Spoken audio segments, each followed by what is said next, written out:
বাড়িতে ঝিঙে এলে প্রথমেই আমাদের মাথায় আসে ঝিঙে পোস্ত, কিন্তু এই ঝিঙে দিয়েও যে আরও কত রকমের ভ্যারাইটি পদ আমরা করতে পারি সেটা দেখলেই বোঝা যায়।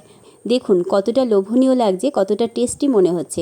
আসলেই এই রেসিপিটা কিন্তু খেতে অনেক বেশি ভালো লাগে। এভাবে একবার ঝিঙে আলু দিয়ে চিংড়ি মাছ করে দেখবেন, দারুণ লাগে খেতে। এটা গরম গরম ভাত, রুটি সবের সাথে কিন্তু দারুণ লাগে খেতে। ঝিঙে আলু চিংড়ির এই রেসিপিটা যদি ভালো লেগে থাকে অবশ্যই কমেন্ট করে জানাবেন, তাহলে কিন্তু পুরো রেসিপিটা আমি স্টেপ বাই স্টেপ দেখিয়ে দেব।